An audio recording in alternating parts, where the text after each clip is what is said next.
पिछले वीडियो में मैं आपको प्रेजेंट इंडेफिनिट टेंस के बारे में बता चुका हूँ और उसका पहचान, परिभाषा और बनाने का नियम बता चुका हूँ।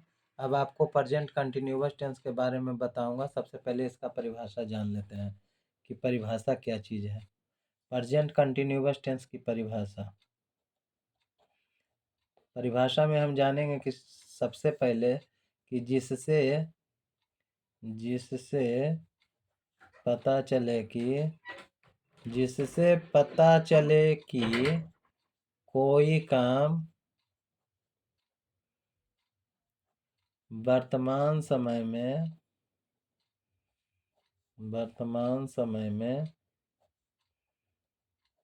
समय के साथ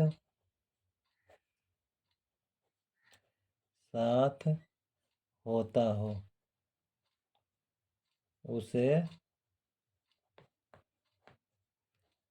प्रेजेंट कंटिन्यूअस टेंस कहते हैं। ये आपको परिभाषा हो गया। अब पहचान जानेंगे।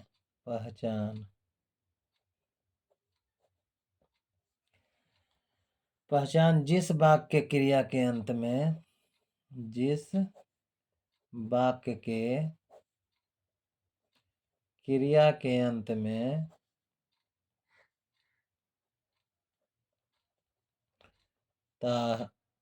रहा है, अंत में रहा है,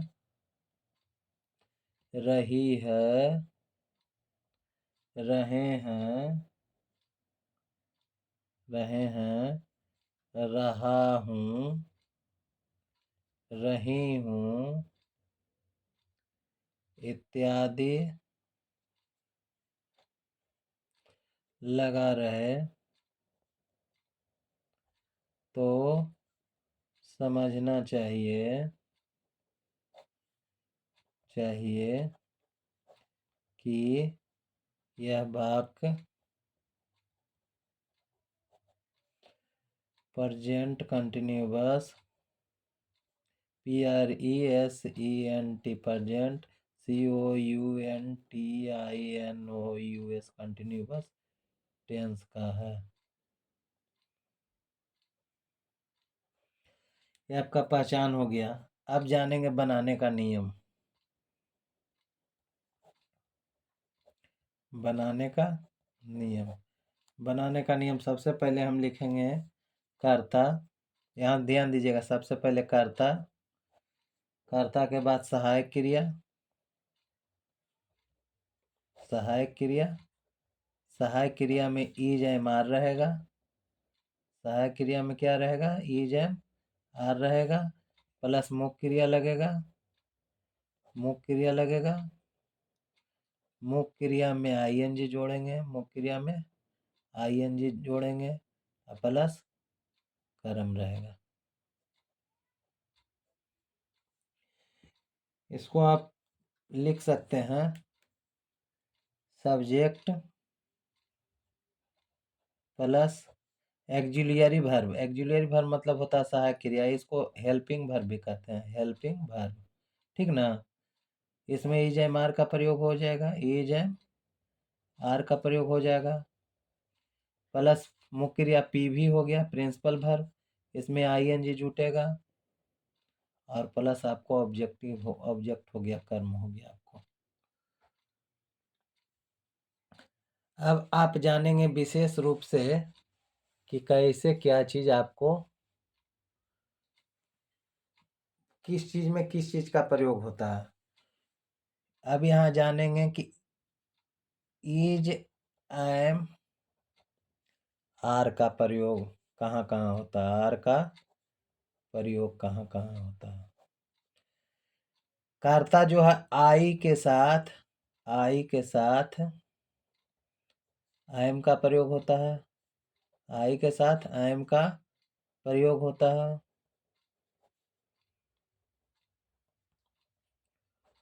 बी के साथ आर बी के साथ आर का प्रयोग होता है। यू के साथ आर का प्रयोग होता है।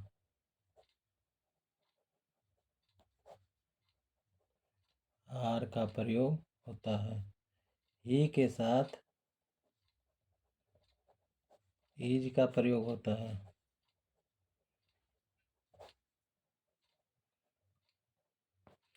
सी के साथ इज का प्रयोग होता है।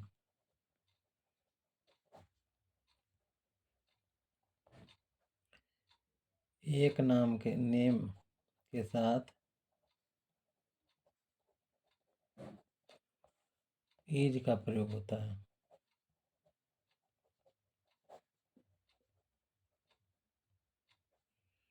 दे के साथ आर का प्रयोग होता है। दे के साथ आर का प्रयोग होता है। दे के साथ आर का प्रयोग होता है। अब जानेंगे नेम्स के साथ। नेम्स यानी दो या दो से अधिक नाम के साथ आर का प्रयोग होता है। तो यहाँ आपको बता दिया गया है कि आई के साथ एम का प्रयोग होता है, बी के साथ आर का प्रयोग होता है, यू के साथ आर का प्रयोग होता है, ही के साथ हीज का प्रयोग होता है, सी के साथ हीज का प्रयोग होता है, एक नाम के साथ हीज का प्रयोग होता है, दे के साथ आर का प्रयोग होता है और नेम्स के साथ आर का प्रयोग होता है। कहने का मतलब हो गया कि फर्स्ट पर्सन के सिंगुलर नंबर आई के साथ सिर्फ ऐसा अकेला बंदा है जिसके साथ एम का प्रयोग होगा। सिर्फ आई एक ऐसा पर्सन है जिसके साथ एम का प्रयोग होगा, बाकी किसी के साथ नहीं होगा। फिर आर का प्रयोग कहाँ कहाँ होता है, तो बी के साथ, यू के साथ और दे और दो या दो से अधिक नाम के साथ आर का प्रयोग होगा। बाकी रह गया आपको थर्ड पर्सन के singular number he, she, it, name, ये इसके साथ इज का प्रयोग होगा। ये आप समझ गए होंगे। अब आपको स्ट्रक्चर के माध्यम से हम आपको बता दें कि कहाँ किस चीज का प्रयोग होता है। यहाँ स्ट्रक्चर में दिया हुआ है, आप ध्यान देंगे, person, first person, second person और थर्ड पर्सन, सिंगुलर नंबर और प्लूरल नंबर। फर्स्ट पर्सन में आ जाता है आपको आई आ जाता है, और फर्स्ट पर्सन के सिंगुलर नंबर में आई आ गया और प्लूरल नंबर में बी आ गया। सेकंड पर्सन के सिंगुलर नंबर में यू आ गया और प्लूरल नंबर में भी यू रह जाता है दोस्तों। थर्ड पर्सन के सिंगुलर नंबर में हो जाता है he, she, it, they, name, sorry name, और प्लूरल नंबर में हो जाता है दे और नेम्स। अब यहाँ जानेंगे किसके साथ क्या चीज लगता है, तो आई के साथ एम का प्रयोग होगा, आई के साथ एम का प्रयोग होगा, बी के साथ आर का प्रयोग होगा, यू के साथ भी आर का प्रयोग होगा, यू के साथ यहाँ भी आर का प्रयोग होगा, और ये थर्ड पर्सन के सिंगुलर नंबर ये कैसा है जिसके साथ इज का प्रयोग होगा। ई के साथ भी इज का प्रयोग, सी के साथ भी इज का प्रयोग, एक नाम के साथ भी इज का प्रयोग, और यहाँ प्लूरल नंबर हो गया जहाँ आर का प्रयोग होगा और यहाँ भी आर का प्रयोग होगा। अब यहाँ उदाहरण एग्जाम्पल द्वारा हम जानेंगे कि कैसे बनता है ट्रांसलेशन। सबसे पहले मैं जानता हूँ कि मैं खा रहा हूँ, मैं खा रहा हूँ। ध्यान दीजिएगा बढ़िया से। इसमें सबसे पहले जानेंगे करता कौन है, जो काम को करने वाला होता है वो करता होता है। यहाँ मैं करता हूँ, तो मैं करता हूँ, तो यहाँ कौन हो गया, यहाँ करता कौन हो गया, मैं हो गया, तो मैं का अंग्रेजी क्या होगा, आई। आई के साथ सहायक क्रिया क्या लगता है, तो यहाँ बताया गया है कि आई के साथ एम का प्रयोग होता है, तो आई के साथ हम क्या डालेंगे, एम डालेंगे। यही ट्रांसलेशन बनाने का मेन थ्योरी है, जान लीजिएगा। यहाँ कुछ बड़ी बात नहीं है, एकदम ईजी है। आई के साथ एम का प्रयोग होगा, उसके बाद मुख्य क्रिया लिखना, तो मुख्य क्रिया खाना, जो किसी क्रिया, क्रिया का मतलब कोई काम होने का बोध होता है, तो यहाँ खाने का काम हो रहा है, खाना का अंग्रेजी होता है ईट, और इसमें आईएनजी आँख मूंद के जोड़ देंगे, मुख्य क्रिया में आईएनजी ईटिंग, ये आपको बन के तैयार हो गया। अब हम लोग खा रहे हैं, हम लोग खा रहे हैं, हम लोग खा रहे हैं, तो यहाँ हो जाएगा आपको बी आर ईटिंग। अब हो जाएगा आप खा रहे हैं, आप खा रहे हो, यू आर ईटिंग। यहाँ हो जाएगा आप सब खा रहे हो, आप सब खा रहे हो, you are eating, you are eating. यहाँ रहेगा वह खा रहा है, वह खा रहा है, तो हो जाएगा he is eating, he is eating.